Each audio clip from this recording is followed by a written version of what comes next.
사도신경. 나는 전능하신 아버지 하나님, 천지의 창조주를 믿습니다. 나는 그의 유일하신 아들, 우리 주 예수 그리스도를 믿습니다.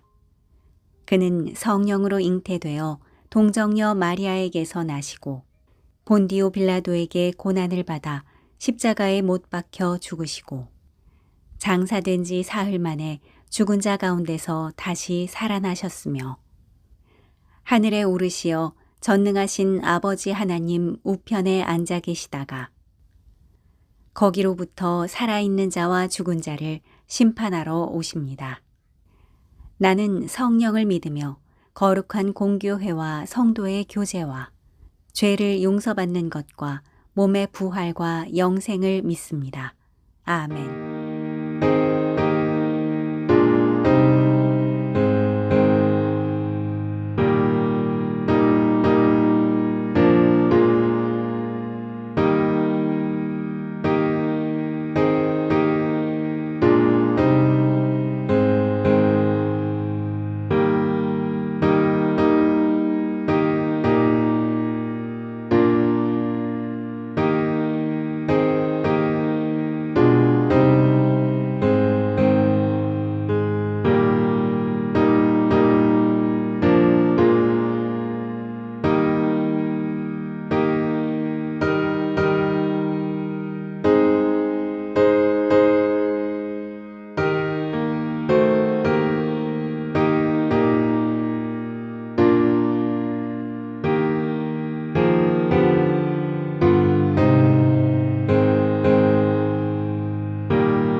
2차 말씀 우리 함께 나누도록 하겠습니다. 오늘 함께 나눌 말씀은 누가복음 10장 1절에서 24절까지의 말씀입니다. 오늘 본문 1절부터 24절까지는 예수님께서 70명의 제자들을 파송하시고 그들이 사역을 마친 후 돌아와 보고하는 장면, 그리고 예수님의 감사 기도가 기록되어져 있습니다.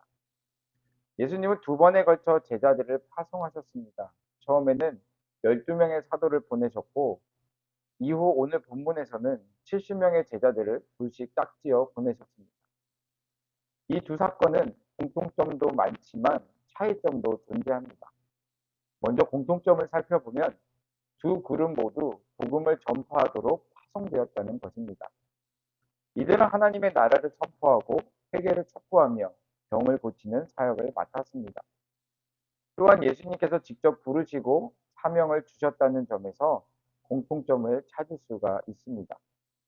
두 번째 공통점은 둘씩 짝을 지어 보내셨다는 겁니다. 이는 서로 협력하며 사역을 감당하도록 하기 위하여서 둘씩 짝을 지어 보내신 것입니다. 세 번째 공통점은 물질적 의존 없이 사역하도록 명령하셨다는 겁니다. 예수님께서는 돈이나 여분의 옷을 가져가지 말라고 하시며 하나님을 신뢰하고 복음을 받아들이는 자들의 도움을 받도록 하셨습니다. 네 번째 공통점은 방문하는 집에 들어갈 때 먼저 평안할지어다 라고 샬롬이라고 인사하고 복음을 받아들이는 자들의 집에 머물며 사역하라고 말씀하셨습니다. 마지막으로 복음을 거부하는 마을에서는 발의 먼지를 떨어버리라고 하시면서 심판날에 그러한 마을이 소돔과 고모라보다 더 큰 심판을 받을 것이다 라고 경고하십니다. 이제 차이점을 살펴보면 12명의 제자는 이스라엘 백성에게만 복음을 전하도록 보내신 반면 70명의 제자들은 모든 지역으로 파송되었습니다. 한정된 곳에서 이제는 더 넓은 범위로의 지역으로 파송이 된 거죠. 또한 복음을 거부하는 자들에 대한 경고도 차이가 있었습니다. 12명의 제자를 파송하실 때에는 소돔과 고모라보다 더 큰 심판을 받을 것이다 라고 경고하셨다면 70명의 제자를 파송하실 때에는 고라신, 벳세다, 가버나움도 심판을 받을 것이다 라고 말씀하셨습니다. 또한 사역을 마치고 돌아온 제자들에 대한 예수님의 반응도 다릅니다. 12명의 제자가 돌아왔을 때에는 박해가 있을 것을 경고하시며 제자들에게 담대할 것을 강조하셨습니다. 반면에 70명의 제자들이 돌아왔을 때에는 그들이 사탄을 이기는 것을 보시며 기뻐하셨고 하나님께 감사의 기도를 올리셨습니다. 이러한 차이를 통해 알 수 있는 것은 12제자의 파송은 이스라엘을 위한 첫 번째 복음 전파로 하나님의 백성에게 먼저 복음을 전하는 것이 목적이었다는 겁니다.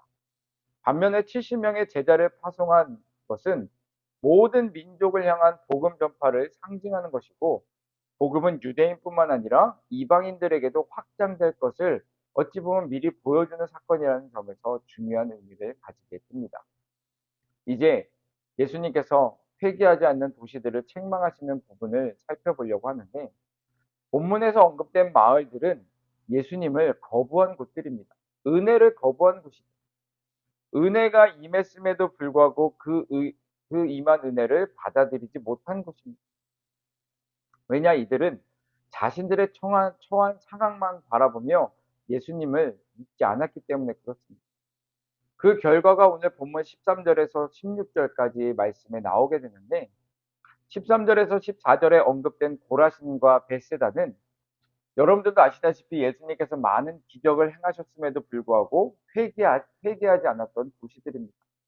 그래서 예수님께서는 두루와 시돈이 너희가 받은 기적을 보았더라면 벌써 회개하였을 것이다 라고 말씀하신 겁니다.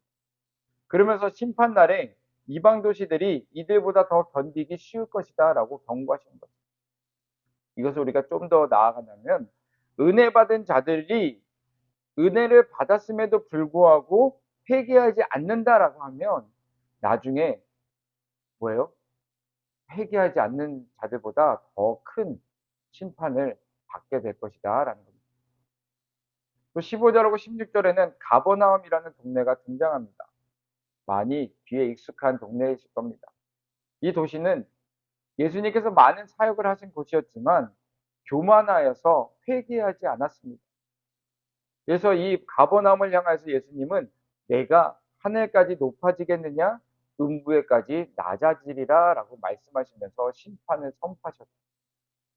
또한 예수님을 영접하는 자는 하나님을 영접하는 것이며 예수님을 거부하는 자는 하나님을 거부하는 것과 같다고 말씀하셨습니다.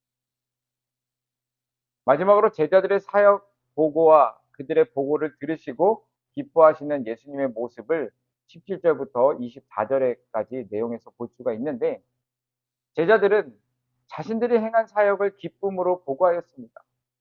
예수님께서는 제자들의 그 기쁨을 기뻐하면서 보고하는 그 모습을 보시면서 사단이 하늘에서 떨어지는 것을 보았다라고 말씀하셨습니다. 그리고 제자들이 원수의 권세를 이길 권능을 받았음을 선포하셨습니다.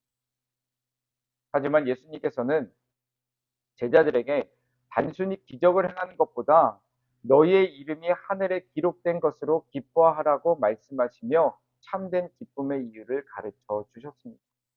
오늘 우리들도 마찬가지입니다. 예수 그리스도로 인하여서 우리가 새로운 피조물이 된 것은 맞습니다.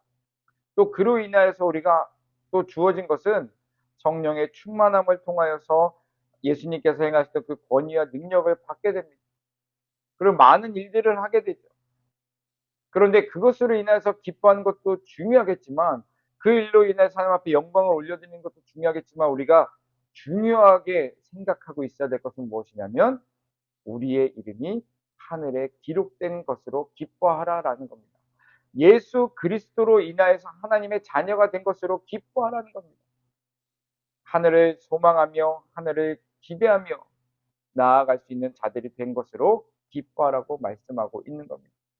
교회 성전을 크게 짓는 것을 그리고 우리가 많은 일들을 행하고 있는 것으로 인하여서 기뻐하는 것이 아니다라는 겁니다.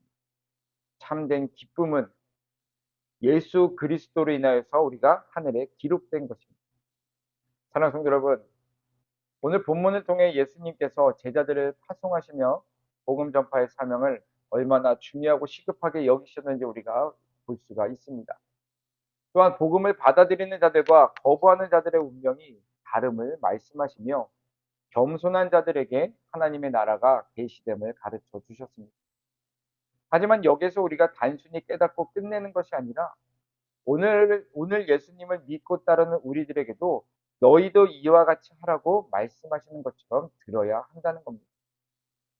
복음 전파는 특정 시대나 특정 민족을 위한 것이 아니라 모든 시대와 모든 민족을 향한 사명입니다.